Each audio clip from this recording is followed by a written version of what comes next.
Esotericism in the Gospels. The idea of esotericism occupies a very important place in Christian theology and in the New Testament if these are properly understood. However, in order to understand both the one and the other, it is first necessary to separate what relates to esotericism, or more exactly that in which the esoteric idea assumes a central position, and that which does not relate to esotericism, what does not follow from the esoteric idea. In the New Testament, an esoteric idea occupies chief position in the four Gospels. The same can be said of the revelation of St. John. However, with the exception of several passages, esoteric ideas in the Apocalypse are encrypted more so than in the Gospels, and in their ciphered parts they do not enter into the following examination. The Acts and the Epistles are works of a quite different specific gravity than the four Gospels. In them, esoteric ideas are met, but these ideas do not occupy in them a predominant place, and they could exist without these ideas. The four Gospels are written for the few, for the very few, for the pupils of esoteric schools. However intelligent and educated in the ordinary sense one may be, they will not understand the Gospels without special indications and without esoteric instruction. At the same time, it is necessary to note that the four Gospels are the sole source from which we know of Christ and his teaching. The Acts and the Epistles of the Apostles add several essential features, but they also introduce a great deal that does not exist in the Gospels, and that contradicts the Gospels. In any case, from the Epistles it would not be possible to reconstruct either the person of Christ, the Gospel drama, or the essence of Gospel teaching. The Epistles of the Apostles, and in particular the Epistles of the Apostle Paul, are the building of the Church. They are the adaptation of the idea of the Gospels, the materialization of them, the application of them to life, very often the application that goes against any esoteric idea. The addition of the Acts and the Epistles to the four Gospels in the New Testament has a dual meaning. First, from the point of view of the Church, it gives the possibility of the Church, that in fact originates from the Epistles, to establish connection with the Gospels and with the drama of Christ. Second, from the point of view of esotericism, it gives possibility to a few, those who begin with church Christianity but are capable of understanding esoteric ideas, who come into touch with the first source and perhaps sometimes independently succeed in finding hidden truth. Historically, a chief role is played by the understanding of the Gospels based not upon Christ, but on Paul. Church Christianity from the very beginning contradicted in many respects the ideas of Christ himself. Later, the divergence became still wider. It is by no means a new idea that Christ, if born later, would not be the head of any Christian church. He would probably not be able to even belong to it, and in the most brilliant periods of the might and power of the church, would certainly have been declared a heretic and burned at the stake. Even in most enlightened times, when Christian churches, if they have not discarded antichristian dogma already, have at any rate begun to conceal them, Christ would have lived without suffering the persecution of the scribes and the Pharisees, perhaps only someplace within an orthodox hermitage.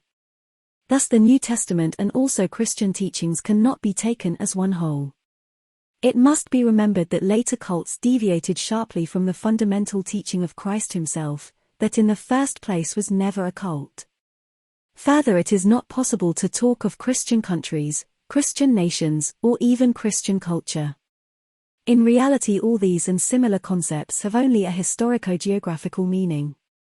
On the basis of these propositions, therefore, in speaking of the New Testament, we can from here on have in view only the four Gospels, and on 2 or 3 occasions, the Apocalypse. In speaking of Christianity or of Christian even Gospel teachings, we shall have in mind only the teaching contained in the four Gospels. All later additions based upon the Epistles of the Apostles, on the decisions of the councils, on works of fathers of the Church, on visions of mystics and on ideas of reformers are not included within the limits of these commentaries. The New Testament is a very strange book indeed. It is written for those who already have a certain degree of understanding, for those who possess a key. It is the greatest mistake to think that the New Testament is a simple transcript, that it is intelligible to the simple and the humble. It is impossible to read it simply, just as it is impossible to read a textbook on mathematics, full of formulae, special expressions, open and hidden references to mathematical literature, allusions to different theories known only to the initiated, and so on.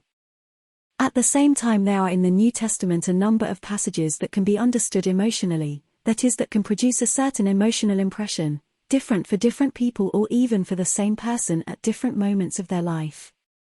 However, it is certainly wrong to think that these emotional impressions exhaust the whole content of the Gospels. Every phrase, every word contains hidden ideas, and it is only when one begins to bring these ideas to light that the power of the book and its influence on people, which has lasted for 2,000 years, becomes clear. It is remarkable that by our attitude to the New Testament, by the way in which we read it, by what we understand by it, by what we deduce from it, every individual shows themselves. The New Testament is a general examination for the whole of humanity.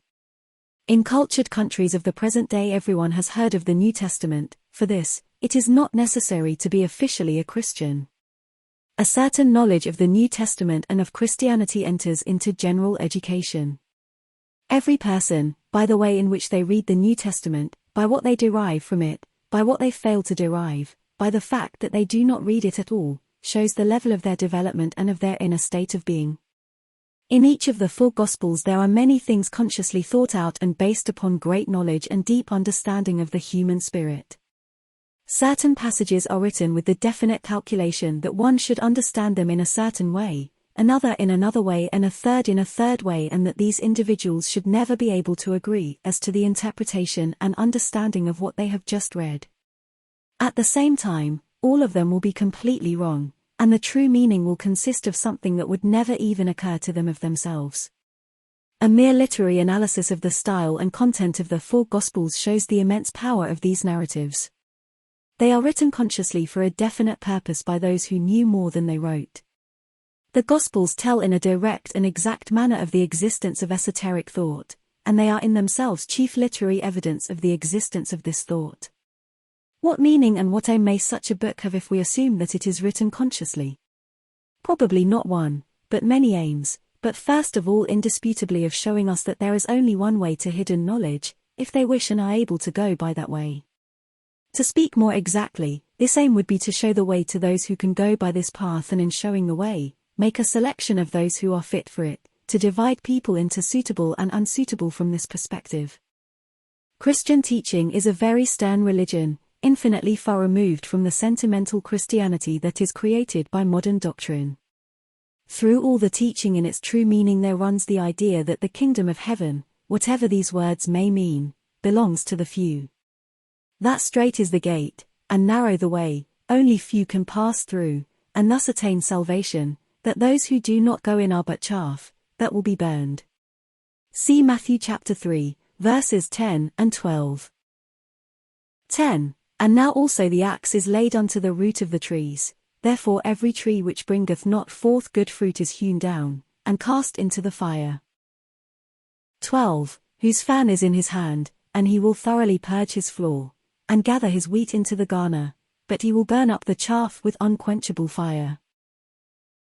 The idea of the exclusiveness and difficulty of salvation is so definite and so often emphasized in the Gospels, that all the lies and hypocrisy of modern Christianity are necessary in order to forget it, and to attribute to Christ the sentimental idea of a general blanket salvation.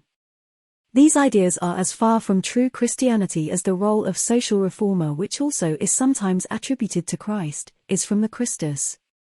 Still farther from Christianity is of course the religion of hell and sin adopted by narrow sectarians of a particular kind who have at one time or another appeared in all branches of Christianity, but most of all in Protestantism. In speaking of the New Testament, it is first of all necessary to establish one's views, even if only approximately, as to the existing versions of the text and the history of the Gospels.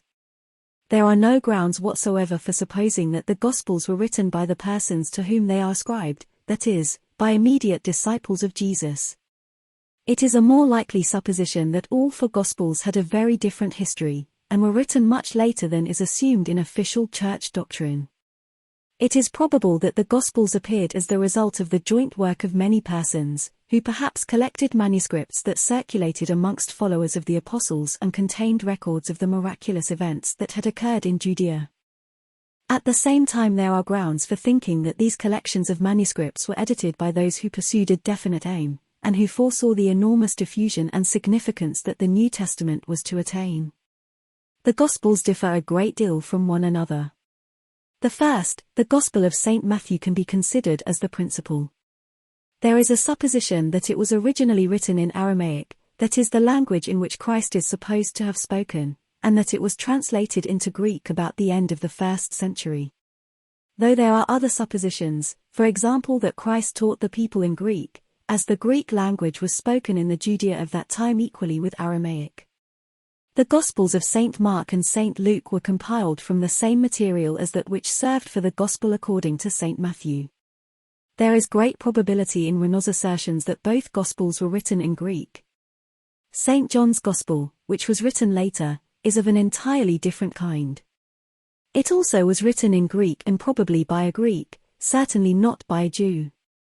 One small feature points to this. In all cases in which in the other Gospels it is said the people, in St. John's Gospel it is said Jews. Or for instance, the following explanation, that could in no circumstances have been made by a Jew. Then took they the body of Jesus and wound it in linen cloths with the spices, as the manner of the Jews is to bury. See John chapter 19, verse 40. St. John's Gospel is a quite exceptional literary work. It is written with tremendous emotional upheaval, and it can produce an utterly inexpressible impression on one who is themselves in a highly emotional state. It is not possible to read St. John's Gospel intellectually. There is a great deal of the emotional element also in the other Gospels, but it is possible to understand them with the mind. St. John's Gospel cannot be understood with the mind at all. One feels in it an emotional excitement, on the level of ecstasy. In this excited state one rapidly speaks or writes certain words and phrases full of deep meaning for them, and full of meaning for people who are in the same state. But entirely devoid of sense for people who listen with ordinary hearing and think with ordinary mind. It is difficult to illustrate this, but if anyone happens to read St. John's Gospel while in a highly emotional state they will understand what is said there. That this is a quite exceptional work that cannot be measured by ordinary standards, or judged on the level of books that are written intellectually and can be both read and understood intellectually. The text of all four Gospels in modern language is rather corrupt, but less so than might be expected. The text was undoubtedly corrupted in transcription in the early centuries and later during our time in translation. The original authentic text has not been preserved, however, if we compare the present translation with the existing older texts, Greek, Latin and Church Slavonic, we notice a difference of quite definite character. The alterations and distortions are all similar to one another. Their psychological nature is always identical, that is, in every case in which an alteration is noticed it can be seen that the translator or scribe did not understand the text. So they corrected it very slightly, adding one little word and in this way giving to the text in question a clear and logical meaning on the level of their own understanding. This fact is not in doubt and can be verified in later translations. The oldest known texts, that is, the Greek and First Latin translations, are more abstract than the later translations. There is much in the earlier texts that is found in the form of an abstract idea that in later translations has become a concrete image, a concrete figure. The most interesting transformation of this kind has occurred with the devil. In many passages in the Gospels where we are accustomed to meet him, he is entirely absentee from the early texts.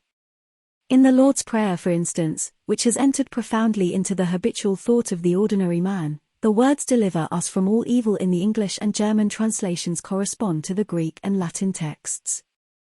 But in Church Slavonic and Russian it is "deliver us from the sly one."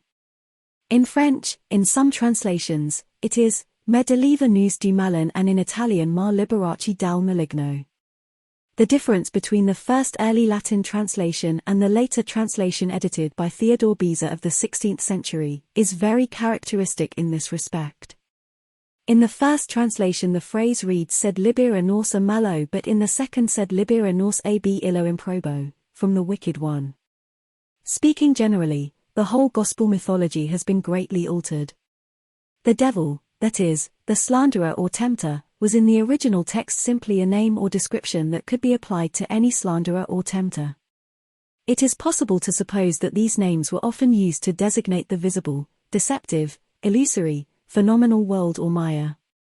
However, we are too much under the influence of medieval demonology. It is therefore difficult for us to understand that in the New Testament there is no general idea of the devil. There is the idea of evil, the idea of temptation, the idea of demons, the idea of the unclean spirit, the idea of Beelzebub or the prince of the demons. There is Satan who tempted Jesus. However, all of these are different ideas, that is, separate and distinct from one another, always allegorical and far from the medieval concept of the devil. In the 4th chapter of St. Matthew's Gospel, in the scene of the temptation in the wilderness, Christ says to the devil according to the Greek text, "Go after me," and according to the Church Slavonic text, "Follow me." But in the Russian, English, French and Italian texts this is translated as, "Get thee hence, Satan." In the 9th verse after this, see Matthew, chapter 4 verse 19, Christ says to the fishermen whom he found by the lake casting their nets, almost the same words, translated from the Greek text, "Go after me" or "Follow me."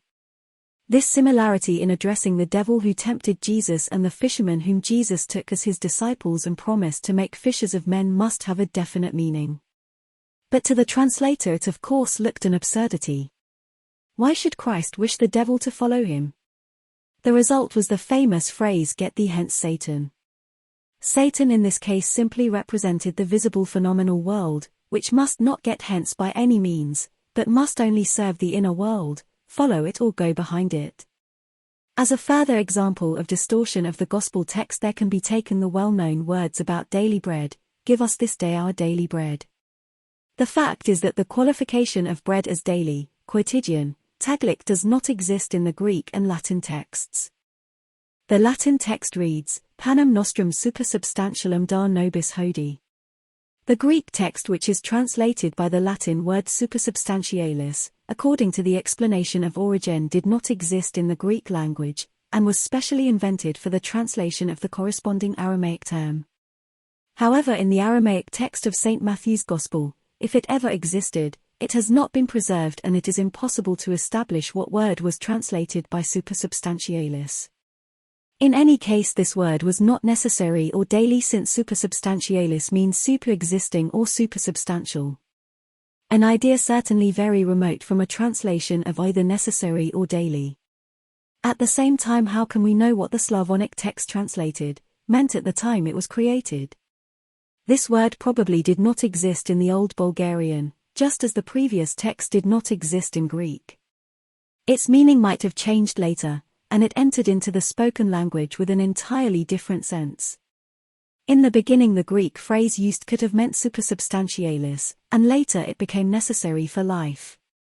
The possibility of translating necessary or daily is also explained by a play on words. There is an attempt to explain the text by deriving it not from to be, but from to go. In this case the word would mean coming. This translation is adopted in the newly revised translations of the New Testament. However, it contradicts the first Latin translation in which we found supersubstantialis, super-existing, for the use of which there was evidently a certain reason. The distortion of the sense in translation, arising from the fact that the translator failed to understand the deep abstract meaning of any given passage, is particularly evident in a very characteristic alteration of the sense in the French translation of a passage in the Epistle to the Ephesians. "That ye, being rooted and grounded in love, may be able to comprehend with all saints what is the breadth and length and depth and height." See Ephesians chapter 3, verses 17 and 18.